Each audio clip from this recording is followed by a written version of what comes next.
말씀입니다. 제가 가지고 있는 성경은 241쪽 즈음에 있습니다. 사도행전 7장 59절로부터 8장 8절까지의 말씀을 우리 한 절씩 교독하시고 마지막 절은 함께 읽겠습니다.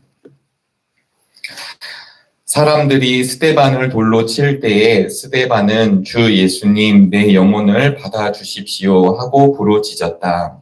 그리고 무릎을 꿇고서 큰 소리로 주님이 죄를 지은 사람들에게서 등에 마시시오 하고 외쳤다. 이 말을 하고 스데반은 잠들었다. 사울은 스데반이 죽임 당한 것을 마땅하게 여겼다. 그날에 예루살렘 교회에 큰 박해가 일어났다. 그래서 사도들 이외에는 모두 유대 지방과 사마리아 지방으로 흩어졌다. 경건한 사람들이 스데반을 감사하고 그를 생각하여 몹시 행복하였다. 그런데 사울은 교회를 없애려고 날뛰었다. 그는 집집마다 찾아 들어가서 남자나 여자나 가리지 않고 끌어내서 감옥에 넘겼다. 그런데 그러신 사람들은 빌립을 돌아오면서 말씀을 전하였다. 빌립은 사마리아 성에 내려가서 사람들에게 그리스도를 선포하였다. 우리는 빌립이 행하는 표징을 듣고 오면서 그가 하는 말에 한 마음으로 이를 들으렸다. 그것은 귀신 들린 많은 사람에게서 악한 귀신들이 큰 소리를 지르면서 나갔고 많은 중풍병 환자와 지체장애인이 고침을 받았기 때문이다. 그래서 그 성에는 큰 기쁨이 넘쳤다. 아멘. 주님의 은혜와 평강이 사랑하는 우리 믿음의 교우들과 함께 하시기를 간절히 바라겠습니다. 어제 우리 성탄절을 맞아서 성탄 축하 예배를 함께 드리고 또 우리 5명이 또 세대 예식을 받게 되어서 또 믿음의 성도로 부름을 받았습니다. 세례가 있을 때마다 저희 함께 나누고 담임 목사님의 집례로 이 세례식이 베풀어질 때마다 참 감사합니다. 특별히 저는 개인적으로 유아 세례를 받았기 때문에 제가 이렇게 기도해서 이렇게 세례를 받지 않았잖아요. 부모님의 믿음으로 세례를 받아서 목회 사역을 하면서 누군가가 믿음으로 결단하고 주님의 사람이 되고자 이렇게 할 때마다 참 감사함이 있고 같은 기쁨이 있습니다. 우리 정릉교회가 복음의 확장이 이루어지는 교회인데 날마다 믿음의 성도들도 많아지고 주님의 사람으로 거듭나는 우리 믿음의 교우들이 많아질 수 있게 되기를 간절히 바라겠습니다. 오늘 사도행전 말씀은 복음이 사마리아로 전파된 사건입니다. 하나님의 역사이지요. 그런데 이는 스데반 집사님의 순교와 아주 밀접한 관계를 오늘 우리 성서 일과에 따라서 본문은 보여주고 있습니다. 스데반 집사님이 돌아가시게 되었습니다. 절망적이고 가슴 아픈 이야기지만 그 이후에 7장의 끝과 8장을 통하여서 그렇게 끝나지 아니하고 하나님의 말씀이 또 복음이 예수 그리스도가 점점 확장되고 있음을 알려주고 있습니다. 새로운 시작이 새로운 시작을 드러내고 있습니다.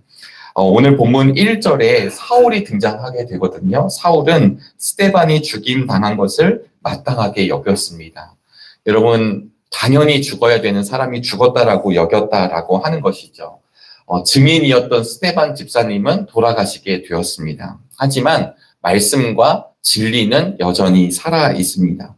스데반의 죽음은 그 무리들 가운데서 가장 완고했던 사람 사울의 마음속에 하나님의 선교, 하나님의 역사, 예수 그리스도의 씨앗이 뿌려지게 되었습니다.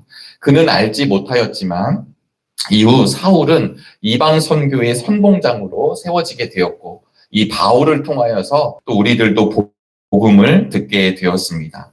사실 스데반 집사님의 순교는 이 예루살렘 교회의 초대교회에 어마어마한 위기를 몰고 오고 있습니다.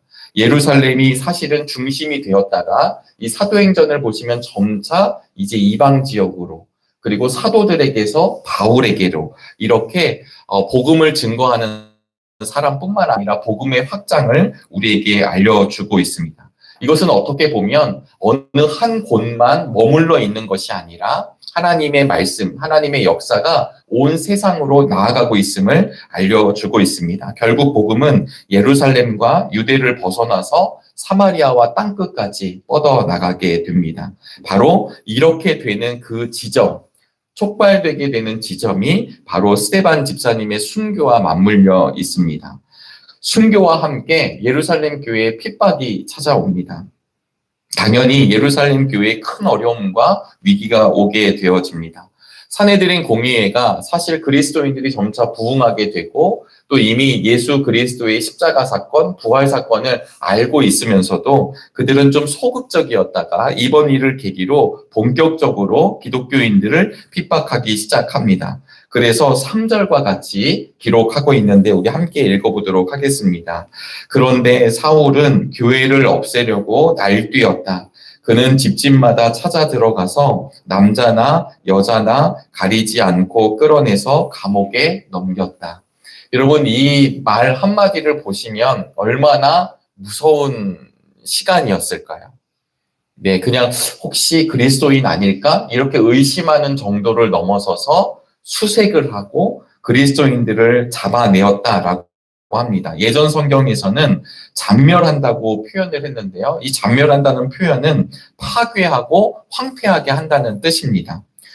이거는 어떨 때 쓰는 말인가 하면 사자나 곰, 표범과 같은 사나운 짐승이 자기가 먹을 그 먹이를 어떻게 할까요? 이렇게 쓰다듬고 우리 고양이들이 이렇게 핥아주는 것처럼 이런 것이 아니죠. 잡아두면 확 움켜쥐고 그걸 찢겨서 먹는 것처럼 바로 이 잔멸한다는 표현이 그런 때 쓰는 표현입니다. 그러니까 사울이 얼마나 살기 등등했는지를 사실 본문은 보여주고 있습니다. 그런데 그런 이유가 사울 자체가 너무나도 악하고 사울 자체가 너무 포악한 성격이어서 했던 것이 아니라 사실은 사울은 그의 확신 때문에 그런 일을 감당하고 있습니다. 하나님에 대한 무지한 열심이 오히려 하나님의 교회를 핍박하고 하나님의 교회를 잔멸하는 죄악을 범하고 있는 것을 보여주고 있습니다. 그래서 후에 바울은요, 자신이 디모데전서 1장 13절에 디모데에게 부활하신 주님을 만나고 난 뒤에 자기를 어떻게 정의를 했냐면 전에는 내가 회방자였습니다. 전에는 내가 박해자였습니다. 전에는 내가 폭행자였습니다. 주님을 알지 못했을 때는 내가 이런 존재였다라고 고백할 수밖에 없었습니다. 그러니까 오늘 1절에 흩어졌다. 사람들이 유대 지방과 사마리아 지방으로 흩어졌다라고 하는 말을 쓰면서 모두라는 말을 표현하고 있습니다. 일부 지도자들만 도망간 것이 아니라 일부 열심히 있는 성도들만 사라진 것이 아니라 모두 흩어졌다라고 표현하고 있습니다. 이것을 통해 사실은 우리는 무엇을 볼 수 있을까요? 그 현실에 있었던 사람들은 교회가 망하는 것 같고 모든 것이 풍지박산 나는 것 같고 그런데 여기에 반전이 숨어 있습니다. 사실 우리는 인생을 살아가다 보면 결과적으로 우리의 어떤 일들을 생각할 때가 참 많이 있습니다. 우리가 잘 아시다시피 예수님을 믿으면 복을 받습니다. 예수님을 믿으면 복을 받습니다. 그런데 내가 지금 잘 안 되면 내가 예수님을 믿었는데도 복을 받지 못하는 것일까?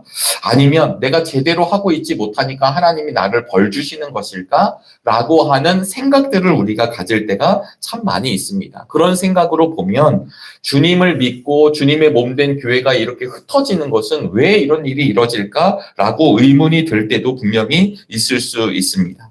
교회에 왜 환란이 일어나고 핍박이 오는가? 고난도 보통 고난이 아닙니다.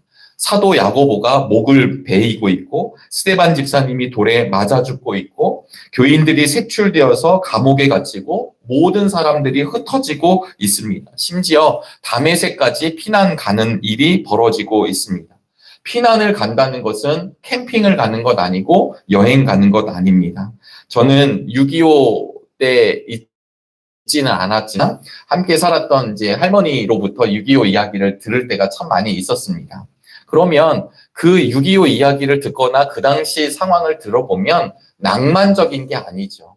조금이라도 값어치 있는 것. 그러나 무게를 너무 많이 들고 갈 수 없으니까 어떻게든 줄여서 살기 위해 피난길을 떠나는 사람들. 순간순간 위기를 느낄 수밖에 없는 피난. 믿기 가는 사람들이 바로 오늘 본문에 드러나는 초대교회 성도들입니다. 그런데 이렇게 절망적으로 끝나지 않고 오늘 본문 4절은 다른 이야기를 우리에게 전해주고 있는데요. 4절 말씀을 우리 함께 읽어보도록 하겠습니다. 그런데 흩어진 사람들은 두루 돌아다니면서 말씀을 전하였다. 아멘. 애초에 두루 다니면서 복음을 전하려고 교인 훈련을 받고 제자 훈련을 받은 뒤에 이제 실습을 하러 나가려고 했던 것이 아닙니다. 방금 말씀드린 대로 피난길에 올랐던 사람들입니다. 흩어질 수밖에 없었던 사람들입니다. 일어났던 핍박은 어쩔 수 없는 일이었죠. 수동적이고 원치 않는 일이었습니다.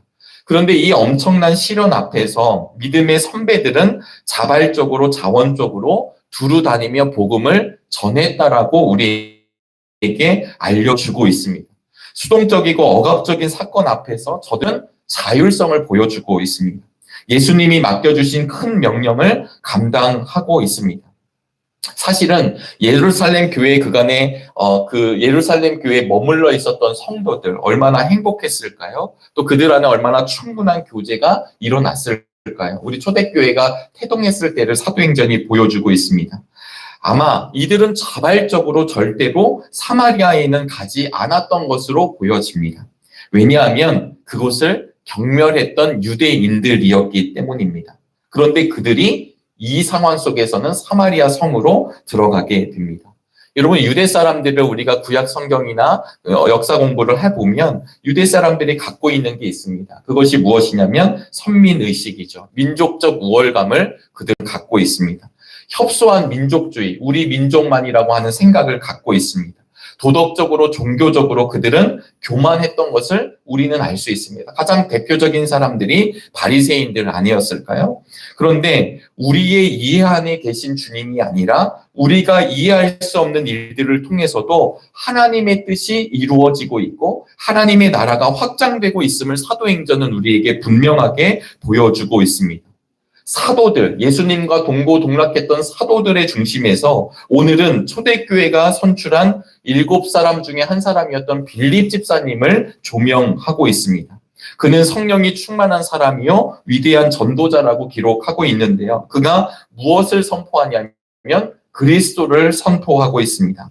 우상 숭배와 거짓 종교에 짓눌렸던 사마리아 성에 있었던 영혼들이 복음에 대해 반응을 일으키게 되고 우리 주님을 믿게 됩니다. 우리 7절 말씀을 읽도록 하겠습니다. 그것은 귀신 들린 많은 사람에게서 악한 귀신들이 큰 소리를 지르면서 나갔고 많은 중풍병 환자와 지체장애인이 고침을 받았기 때문이다. 아멘. 여러분, 빌립 집사님의 행동이 이렇게 짧게 나타나지만 누가 떠오르실까요? 바로 이 땅에 오셨던 예수님의 사역과 동일하게 이루어지고 있습니다.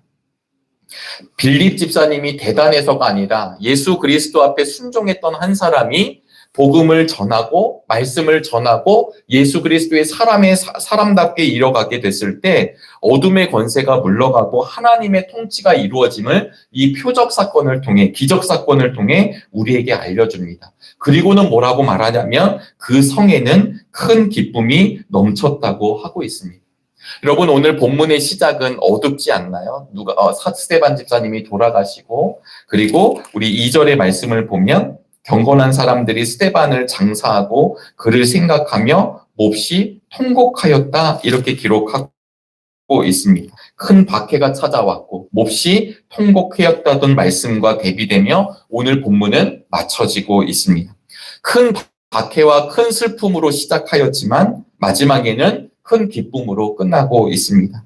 빌립 집사님이 사마리아 성으로 가실 때 기쁨으로 걸어가셨을까요? 그 역시 흩어진 사람들 가운데 한 사람이었습니다. 왜 실망이 없었겠으며 왜 불안이 없었겠습니까? 그가 이때 큰 기쁨이 있을 거야 라고 예상하고 걸어가지는 못하셨을 거라 저는 예상해 봅니다. 우리 역시 눈앞의 현실이 암담할 때가 있습니다. 시련이 찾아오고 위기가 찾아오고 손실이 있고 혼란의 과정이 우리의 삶 과정에 날마다 있습니다. 당연히 슬퍼하는 것, 당연히 낙심하는 것이 어쩌면 자연스럽고 당연한 일이라 여겨집니다.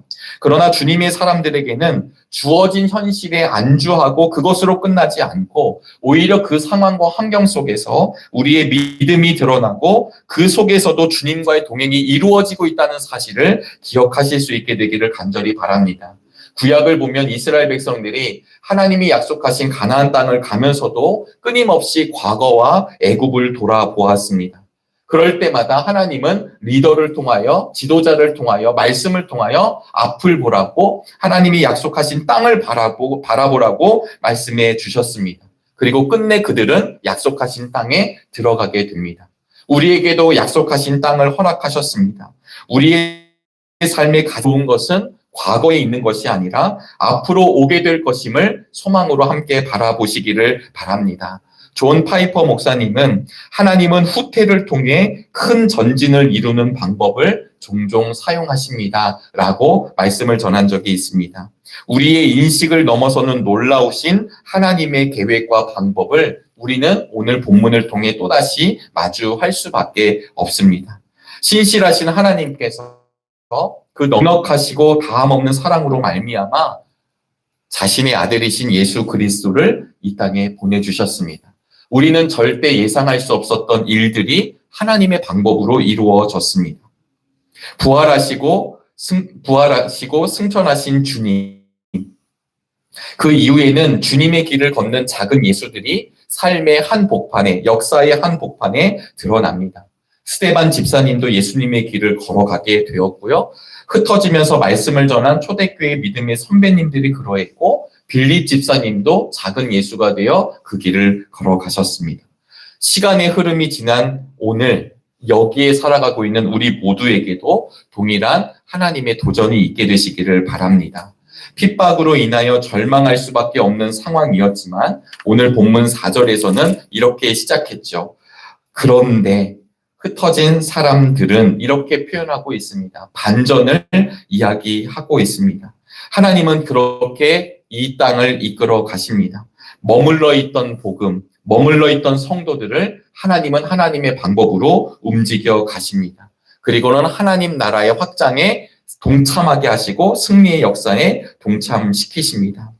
말씀의 사람들, 복음의 사람들, 또 이 시대를 살아가는 우리 정릉의 교우들은 한계에 갇혀 있는 이들이 아님을 기억하시기를 바랍니다. 한계를 넘어서고 경계를 허물어 가시면서 복음은 유대인들만을 위한 것이 아니라 온 세상 만민을 위한 것임을 사도행전은 우리에게 한 걸음 한 걸음 알려주고 있습니다. 대림절을 보내고 성탄절을 맞이한 이때에 앞길에 대한 삶에 대한 의심과 절망 안에 갇혀있는 우리가 아니라 우리를 통해 하나님의 나라를 이루어갈 믿음이 우리 안에 다시금 샘솟듯 넘쳐나시게 되기를 바랍니다. 주어진 현실에 순응하고 갇혀있는 것 아니라 그럼에도 불구하고 새롭게 하시고 지금도 살아 역사하시는 주님의 손을 붙잡는 믿음이 우리의 믿음이 되시기를 주님의 이름으로 축원합니다. 기도하시겠습니다. 하나님 참으로 감사합니다. 우리를 위해 이 땅에 아기 예수님을 보내주시고 그 예수님과 동행할 수 있는 은혜를 허락하여 주시니 감사합니다. 우리의 어둠은 물러가게 하여 주시옵시고 다시금 우리와 함께 하시는 주님과 믿음의 전진이 이루어지는 복을 누리게 하여 주시옵소서. 특별히 우리 정릉교회가 복음의 확장에 귀하게 쓰임받는 교회인 줄로 믿사오니 이웃과 지역과 하나님 세계와 열방을 향해 마음껏 쓰임받는 우리 교회가 되도록 인도하여 주옵소서. 특별히 환우들이 계십니다. 하나님 오늘 하루를 주님께 의탁할 수밖에 없는 우리 믿음의 교우들을 꼭 붙잡아 주시옵소서. 하나님 우리의 영혼이 낙심치 아니하도록 주님의 손으로 붙잡아 주시옵시고 늘 주님만 바라볼 수 있는 믿음을 우리 모두에게 허락하여 주시옵소서. 오늘은 금요 기도회가 있는 날입니다. 하나님 우리 금요 기도회를 통하여서 말씀 안에 녹아 들어가는 인생이 되게 도와주시고 말씀과 동행하는 복을 누리게 하여 주시고 말씀대로 살아갈 수 있는 지혜도 허락하여 주옵소서. 찬양하며 기도할 때 하늘 문이 열려지는 은혜와 복을 누리게 하여 주옵소서. 오늘의 모든 우리의 삶과 일정을 주님께 의탁하오며 살아계신 예수 그리스도의 이름으로 기도드리옵나이다. 아멘. 하늘에 계신 우리 아버지 아버지여, 이름이 거룩히 여김을 받으시오며 나라가 임하시오며 뜻이 하늘에서 이루어진 것 같이 땅에서도 이루어지다. 오늘 우리에게 일용할 양식을 주시옵고 우리가 우리에게 죄 지은 자를 사하여 준 것 같이 우리의 죄를 사하여 주시옵고 우리를 시험에 들게 하지 마시옵고 다만 악에서 구하시옵소서. 나라와 권세와 영광이 아버지께 영원히 있사옵나이다. 아멘.